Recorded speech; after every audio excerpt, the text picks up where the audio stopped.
Hey guys, Faux.sheep.tactical here. I'd like to talk about what I went down at the tactical games in Arizona with. It was a pretty hot one, so I'll start off with the clothes that I wore down there. I wore some Columbia shorts. I also brought some Columbia pants just in case. The one thing I'd like to hit on with the shorts, just buy the ones that you feel comfortable with, but make sure that the belt loop can fit your inner belt. I bought one pair of shorts and didn't double check that. Got down there, I had extra but couldn't fit my belt through them, my inner belt, so I wasn't able to wear them. So just some regular durable shorts, either way you want to go. Some stretchy ones. You'll be picking up a lot of weight in whichever division you choose. And then I also brought some pants. I wasn't sure of what I was going to be doing down there. It was my first tactical game, so I didn't know if there would be rope climbing or anything. I knew some of the other ones had rope climbing, so I brought some pants just in case. So that's shorts, shirts, just any sort of workout shirt worked well for me. You're doing workouts and shooting. There were people there wearing, some button ups. There was one guy there in like a cowboy hat working. I don't know, see how he did it. But just most people wearing athletic attire. But then again, some athletic shorts don't have belt loops, so make sure that whatever you choose for shorts or pants have belt loops. For the shoes, I had Solomon Speed Cross 4s. I've worn the tread down on these. They worked really well though in that slippery sand in Arizona. They stayed tight to my feet with this little drawstring that they have. I really liked this. So anytime that they were getting loose, I would just pull on here, tighten them up, and then tuck the lace back in. But they didn't get loose on me that often, so that was nice. We had sled drags, a big thing. There was sled drags, and these did really well gripping. So some people say buy like trail running shoes. So these are like trail running shoes or some workout shoes. Most people that I saw down there were either wearing like running shoes in the other class or the other divisions. But most people in my division were wearing the some sort of shoe with grip on them, a trail running shoe. Now, like I mentioned before, the rope climbing and everything. Some of the other tactical games have ropes that you got to climb, tunnels that you got to crawl through that are concrete. You go up buildings. If anything like that comes up in my next tactical game, I'm gonna switch it up a little bit. I'm gonna wear these pants that I got on. These are Ariat pants, and then a cool shirt, KUHL. I've done some events with this outfit, and it's done really well. No nicks, no tears or anything. Held up really well. Crawling around in the dirt, so I would suggest something like that for an event like that. Also, if I did do something that wasn't just like sled dragging, I had to go up ladders, I would switch it up, or rope climbing to these. They're Garments Bifidas, if I'm saying that correctly. I've done a bunch of rope climbing in these. They're really good. The material on the side doesn't let the rope slip if you have a proper S hook or J hook or however you personally climb ropes. And they go up the heel, so I'm not getting any rope burn, or up to my calves, I'm not getting any rope burn. So that's real nice. Going from that to, I'll go to my belt since I talked about that earlier. So I have a C&G belt and a C&G holster, but the belt was really nice. It has a nice pliable inner belt that the Velcro hasn't worn out on, and I've had this probably for like 3 years now. So really good brand, made in the USA, C&G. The outer belt is also nice because some of these belts are real rigid and stiff. But as you can tell, I have some ply to this, which was nice. I prefer a belt like this. You can also get belts that are a lot stiffer, or belts that are a lot thicker and have padding on the inside, and you just kind of wrap that around yourself. It is user preference, but I like how the Velcro on the inside of this sticks to the Velcro on the outside of this, and I'm able to keep it real nice and tight to my body. There was a 3-mile run in one of the events that we did, and it stayed perfectly fine, didn't rise up, anything like that. The mag holders that I have on here, mag pouches, they are taco mag pouches, and what I like about the taco mag pouches is they come in two variations. They have ones with a plastic that you can weave through the webbing, the MOLLE attachments here on the back of it, and that gets it real nice and snug. But they also make ones that have little Velcro on the back of it. So this Velcro on the back of it, I'm able to move around whatever I want, whether I want to put this on the back for one event or put it on the front for one event. I'm able to maneuver this around wherever I need it, and I really appreciated that option. With the with these, the retention on here is really nice. So they have little kydex on the sides. They also come with something that I wish I wouldn't have thrown away. It's a material that you can stretch across the top of it, and it retains the magazine. So these magazines do have some good retention here. So if I'm shaking it up and down, they'll come out eventually, and even if I'm grabbing and pulling out, they're going to come out pretty easily. But the webbing that I'm talking about that goes across the top would be nice if we're going to any of those events that have rope climbing or under the bridge, crawling under bridges or in tunnels, concrete tunnels, where something might snag on this, might pull it out. So a little bit of retention would be nice. I'll probably just buy some more material, make some of my own. But even if you have the button hooks, having retention on these isn't that big of a deal when it comes to, oh, I need to draw my mag and do a quick mag change, because that's not a part of it. You're going to be moving a lot of weight. You're going to be having that elevated heart rate. And once you get to that position that you need to shoot, you can take one deep breath, settle down, undo the retention on your magazine, load the magazine, and then do the work that you need to do. So having retention on these isn't that big of a hindrance. I would actually say use it if you have it. So that's the belt. The pistol holster that I have on here, like I said, is also C&G.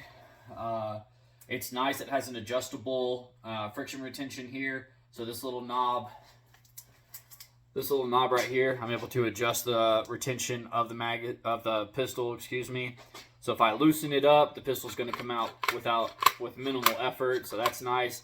But if I tighten it up, it's going to have some pretty good retention just on the friction alone. So I'm actually had to grab it, pull it out. I like to keep the retention on here looser and then keep the hood on. So one thing that I do like about this is it does have the hood for events like the tactical games. But if I'm trying to utilize this pistol during any sort of other competition, I'm going to switch to a different one. The reason being is when I push my thumb to the side, I didn't realize I couldn't see, push my thumb to the side to undo that hood, and I slide down on the pistol to try to get a good grip high on the beaver tail. When I pull it out of its retention, my thumb does not allow me to get high on the beaver tail. So what I would like to see is them lowering this somehow or something, so that way I'm able to get a proper grip on a pistol. So if I don't have the retention of the hood and I don't need to press this latch right here, I'm able to get high on the beaver tail here and pull the pistol out. So that's good. All right. So I'll put that back on. Talk about the pistol later.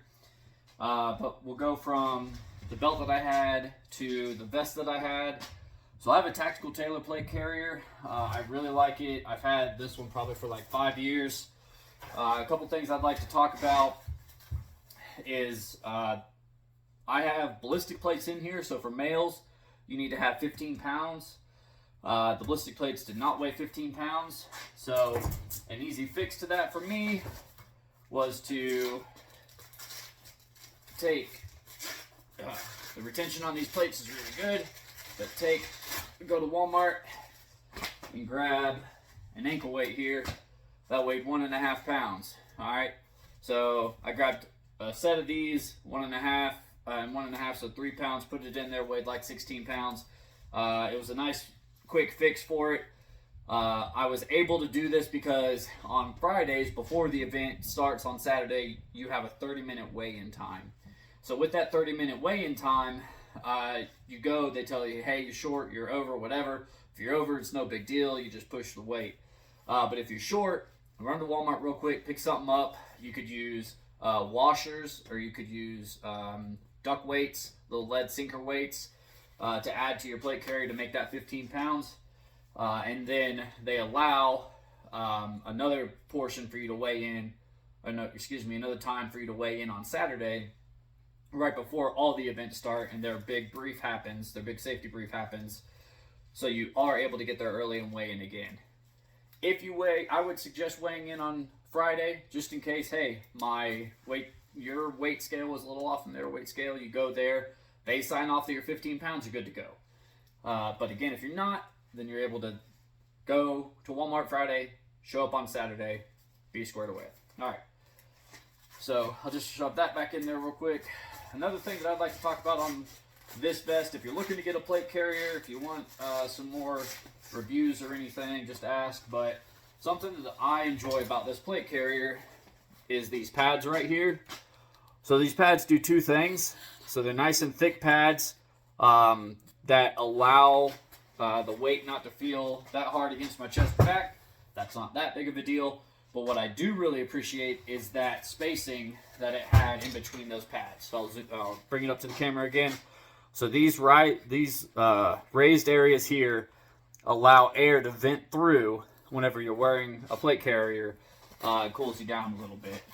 Arizona was super hot. I really appreciate it, being able to vent through. Two more things. One is the admin pouch. So there's a little admin pouch up here that I had. I really enjoyed having one of these. I kept extra ear pro. I'll talk about that a little later. But I kept extra inner ear pro here. I decided to go with inner. And if my ear pro fell out during an event, and my ear pro fell out back there, but I'm bringing the weight up here, well, now I have to go back and get my ear pro and then go back up here to shoot. I'd rather just reach down in here, grab out a set of inner ear pro, plug it in real quick, do what I need to do, and pick up that ear pro at the end of the event. Another thing that I'd like to put in there were microfiber cloths. So I wasn't in a tactical games where I needed to wipe my lens down or anything because of the rain, but it was sandy and dirty. So if I did get some sand and dirt on my lens, I was able to wipe it down real quick with a clean microfiber, and then able to do the work. Also sweat rag. If you need a little sweat rag, you sweat a lot like I do, that'd be good to have as well. Wipe your hands down if you're not wearing any gloves. Okay. So I cut this off of a microfiber towel that I had. I think I bought it from Walmart for like 11 bucks. Cut a bunch of squares up, put them in my admin pouch.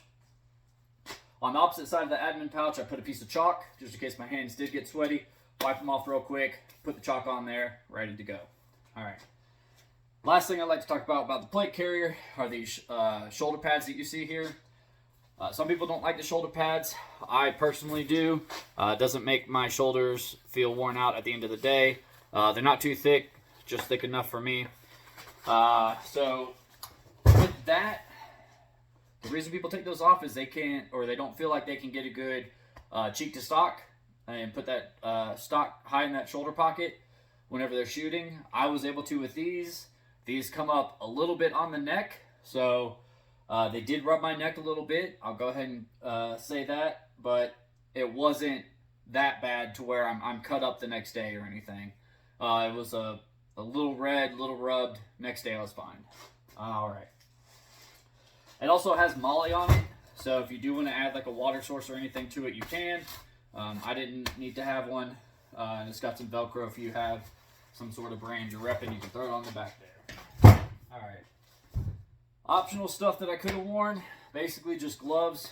I was able to grip the pistol and rifle just fine after doing the workouts. Again, in Arizona, it was nice and dry, and the sand dried my hands up a little bit. But these are Mechanics 0.5 millimeter gloves, so they're the thinnest ones they make, and they were like 20 bucks off of Amazon.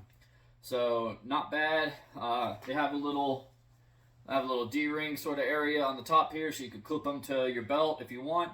Throw them on if your hands get dirty. They don't weigh that much, so it's just a piece of equipment there if you need. That being said, a piece of equipment there if you need. I did not bring a dump pouch.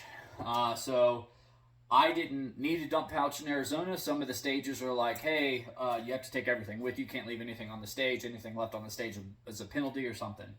So a dump pouch, which is just a little pouch that goes on the back of your belt here, is a good thing to have if your tactical games has rules like that. Or, again, you could just bring it, put your gloves back there, whatever you need, because those things don't even weigh an eighth of a pound. They're really light. You can get really light ones that also pack up into a little square on the back of your molly here.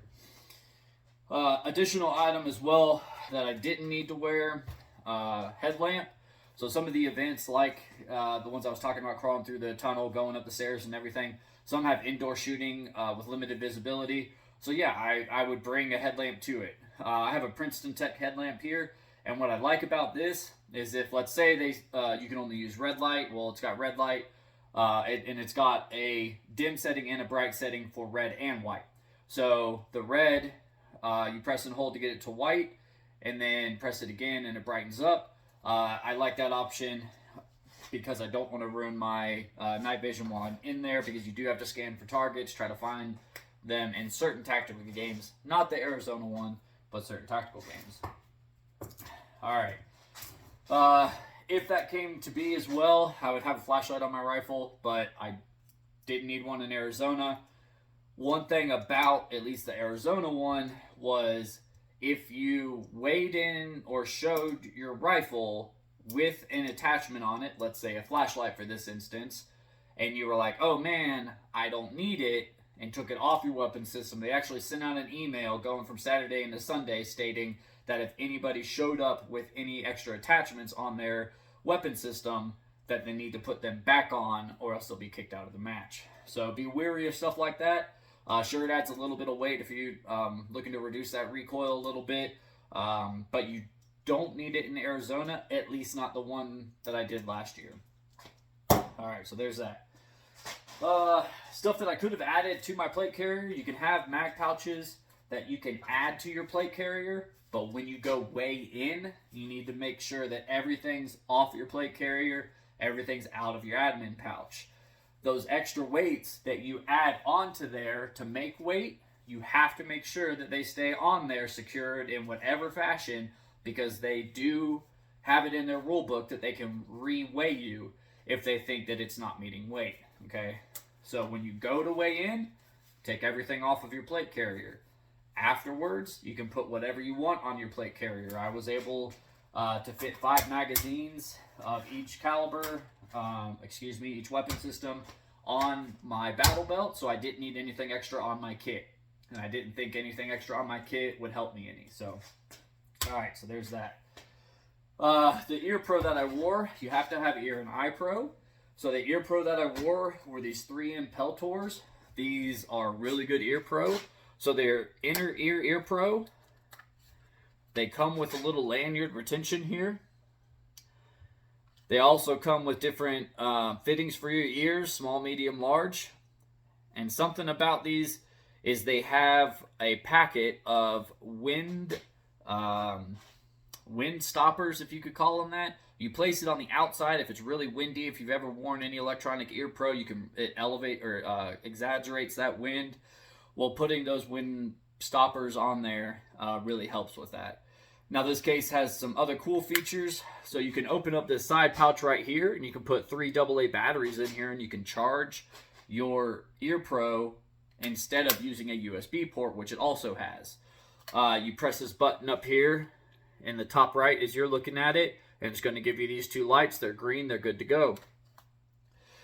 This case is super durable. I have dropped it many times on concrete and on sand, but it's super durable. No dinks, no damage to it whatsoever. So that's your USB port that you have, and it says it takes like an hour to charge the whole thing. So an hour and you have a full day's worth of shooting, and it gives little descriptions of everything going on here on the inside as well. So 3M Peltors, really good ear pro there. I suggest going with inner ear pro rather than the muffs to get that good cheek to stock. So whenever I'm shooting and I try to get that good cheek to stock, if I'm wearing muffs, sometimes it pushes it up. And if I'm shooting and running the stage Well, there goes some damage to my ears. So I like the inners. These stay in very well. I also, the little foamies, a lot of people were just using the little foamies, and they stayed in very well during the competition as well. So you don't have to go out and buy expensive ear pro. You can wear foamies. Howard Light makes some inners that are really good. Those are actually the spare ones that I have in here, the plastic ones. Those stay in really well too. So it's all about what you want, but personally, I would steer away from muffs. They could move potentially, and then you have some damage to your ears, and that's not going to heal. All right, so I've talked about stuff to add to my plate carrier, extra stuff that I could have had. I'll move on to magazines now. So you have to have 5 magazines for your rifle and 5 magazines for your pistol. So I just have PMag Gen 3s over here. One thing that I did bring was 5 30-round magazines, but another thing that I brought was a 20-round magazine and a 10-round magazine.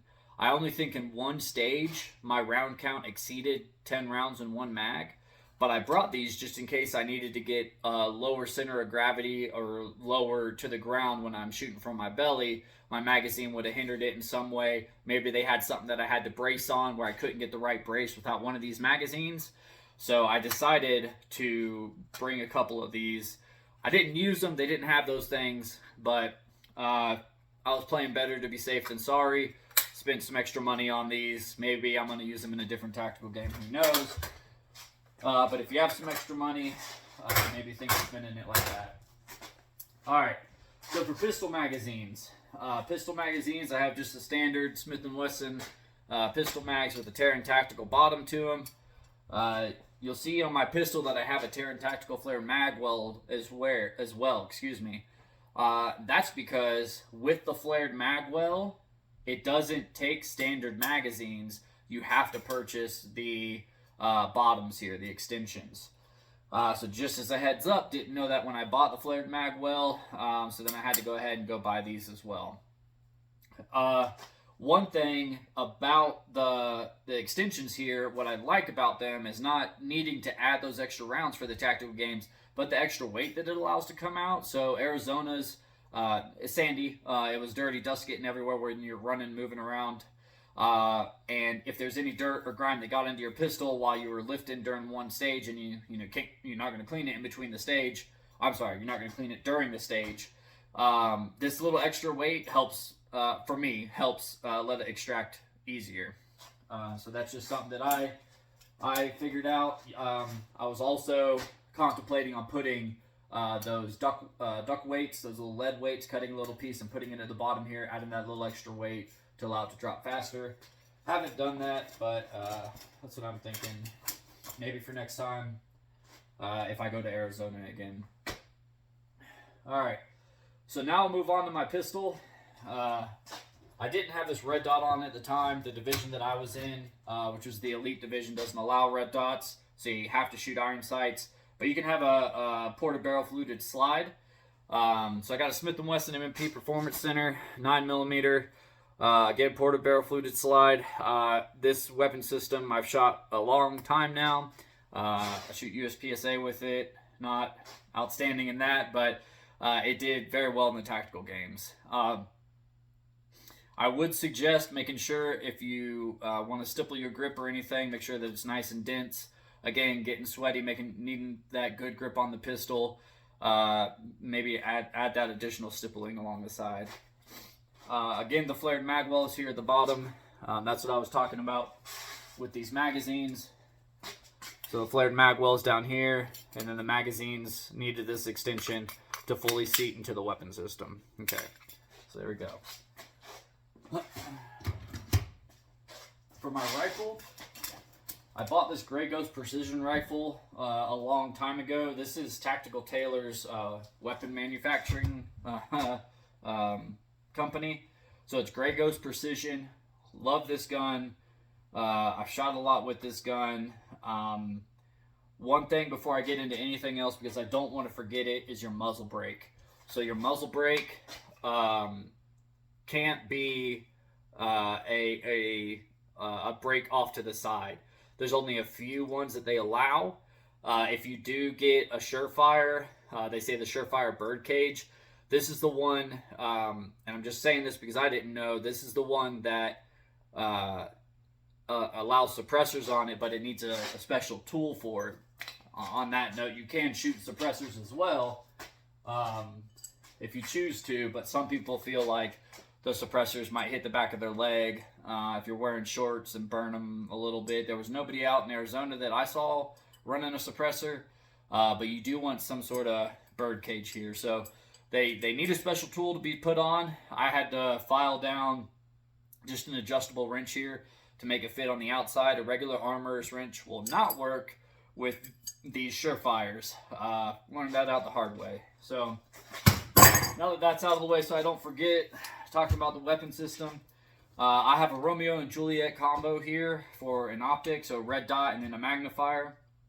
It's a 3x magnifier on the back here that can also swivel out of the way, so it's in line here. Press the button on the back side, swivel out of the way for a use of just a red dot. So I found this as a lot better combination than using an LPVO. For one, I don't have the money for an LPVO. They do have a little bit extra magnification, so if they don't maybe zero properly before going down there, they're able to zoom in, see where their impact is, and then adjust fire off that. I was with the targets at Arizona. I was able to use this, no issues whatsoever. The red dot on here was big enough. It's not too small. You can adjust the brightness of it. And the glass in the Juliet combo here was really, really good as well. A brain fart on my end. I actually didn't put Loctite in the lock before I went down there. And it fell off during a competition, during a run.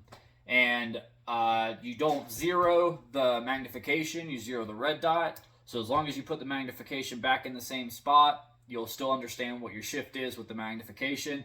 I did that, worked just fine.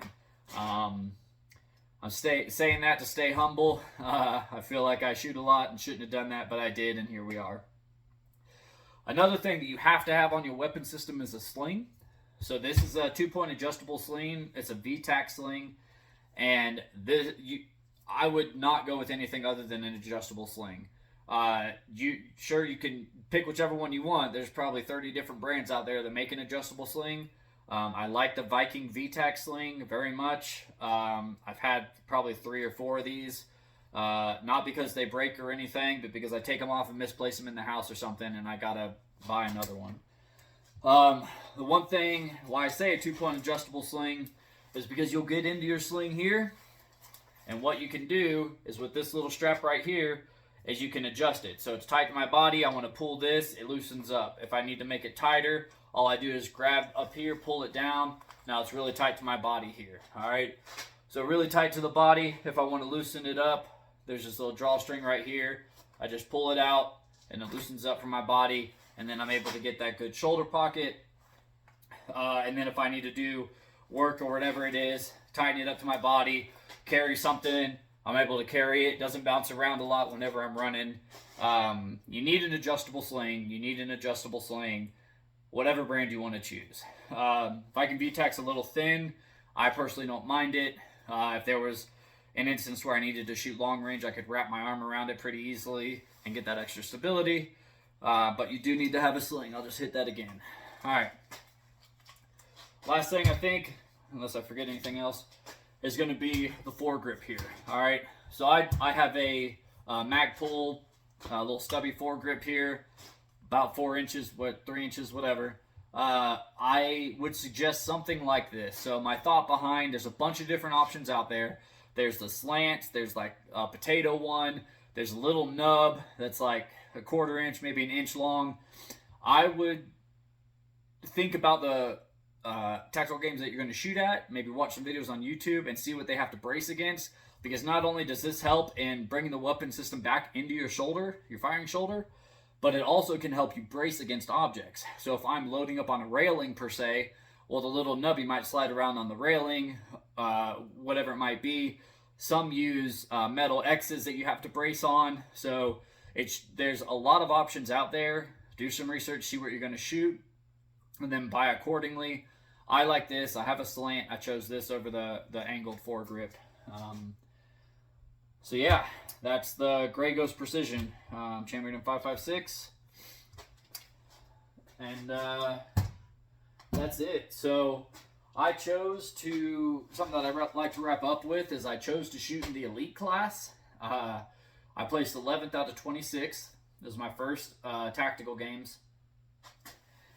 Two things that I'd like to hit on. They have a physical aggregate and a shooting aggregate, and each can get you bonus points on your final score, okay? So for us, it was like 200 points each, 200 points for physical, 200 points for shooting. The shooting aggregate I placed second on. It was like a steel challenge if you shot those. 5 targets out there.